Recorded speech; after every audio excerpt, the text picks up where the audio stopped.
Alright, your first video recap.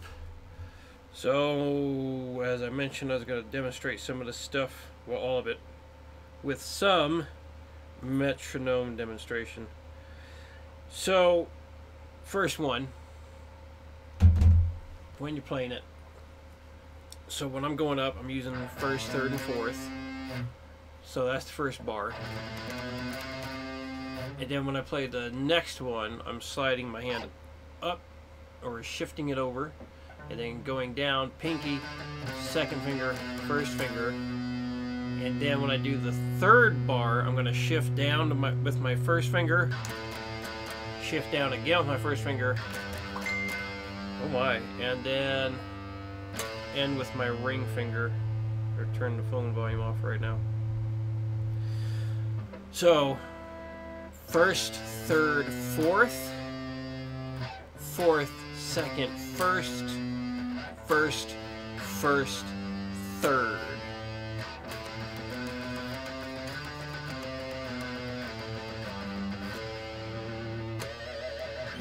So I don't know if you've seen the video where I talk about how I achieved the fastest style of picking, but I'll send a link to that in case you haven't watched it. But basically, I have three modes of speed, or three types of picking that I do. I refer to it as walking, jogging, and sprinting, or running, whatever. So walk, jog, sprint kind of thing. So the walking, I'm using my thumb. So you see, I'm starting with my thumb straightened out. So I'm not starting with it bent like this, because if you start it bent like this, you end up pushing the pick towards the neck of the guitar, and it feels really goddamn awkward. And that's just dumb, because when you're strumming, look which direction the pick goes. It goes towards the bridge, not the neck. So when you use your thumb, which I do recommend learning how to do, you push it, you have it straight here, and then you bend it down towards the bridge. And then when you bring it up, you straighten it back up for the upstroke. I don't really feel the index finger doing much other than just kind of going along for the ride so the pick doesn't drop. So anyway, that's like the walking speed. I'll play slowly with this.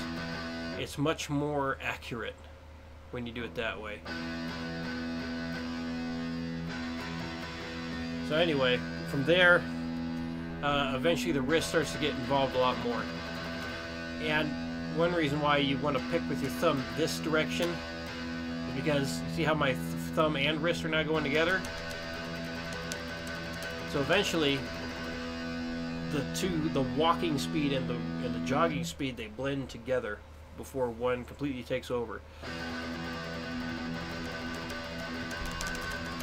And then eventually, it's not really the wrist being the prime mover.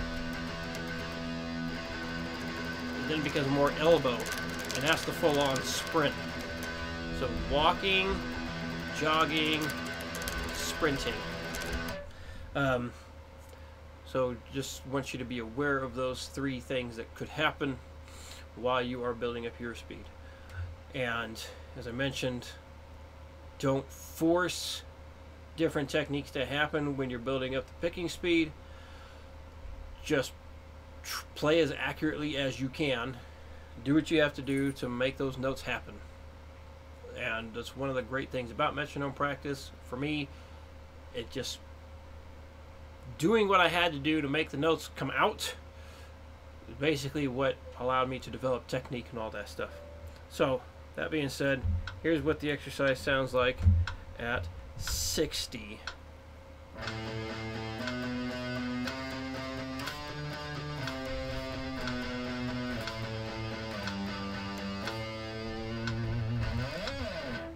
Now double time.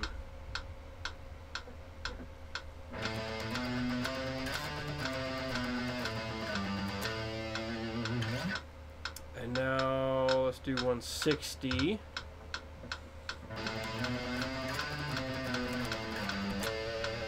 Now watch what I'm doing here. I know the camera doesn't have the fastest frame rate. It says it's shooting at 30 frames a second, but it sure as hell doesn't look like it to me. Anyway. So I'm definitely using my thumb still, but I'm also getting a lot of wrist movement. And the wrist is controlled by the muscles in the forearm. I'm pretty sure there are no muscles in the actual wrist itself. So anyway.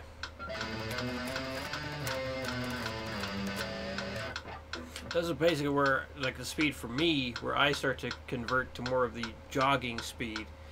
So everyone's walk, jog, and sprint speed is relative to themselves. What I can do for just straight thumb, my walking speed is probably a lot faster than a lot of other people, but that's because I've put in a hell of a lot more hours than most people do with that particular type of picking style. So anyway, so that was 160. Here's 180.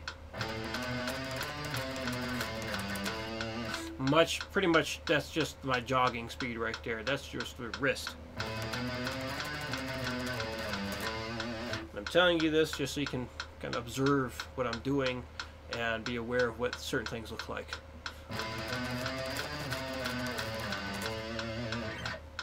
And then 200.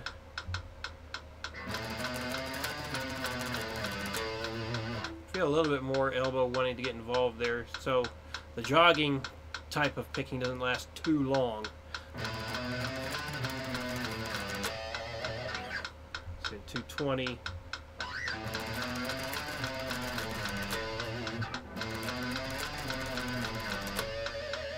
It's definitely getting a blend of elbow and wrist kind of working together to drive everything.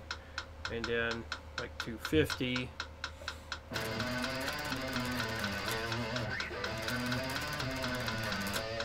That's definitely elbow that's driving everything.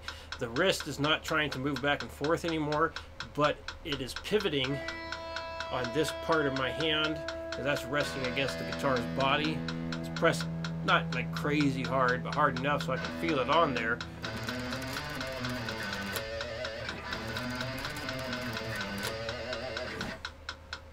So having that pivot point is crucial to playing as absolute fast as you possibly can.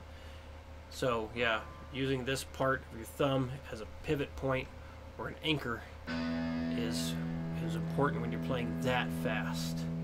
And then initially, I mean, I still have it rested on the body of the guitar's body. And the faster I go, I kind of put my arm out a little bit there. Makes it easier to hit those really high speeds. So anyway, on to the other one. So back to 60. So this is strict alternate picking the whole time. So just down, up, down, up, down, up, down, up the whole time. And here's what it sounds like.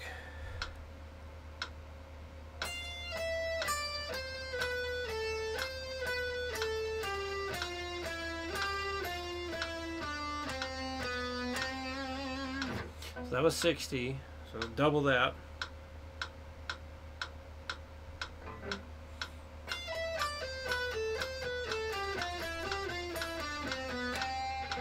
That was a very weak pinch. What do on that pickup?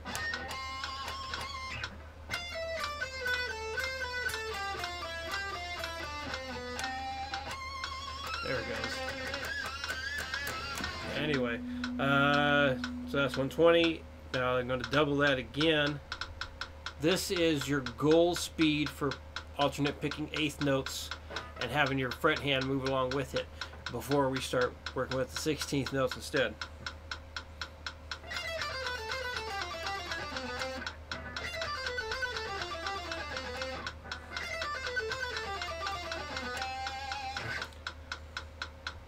So this is an eventual goal, again, before you start working with the 16th notes. So there you go, first lesson thing.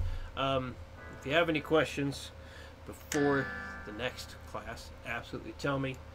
I'm happy to answer questions because, you know, want you to succeed. Yeah, there you go. There's the start. And yeah. I guess I'm done. See ya on the internet.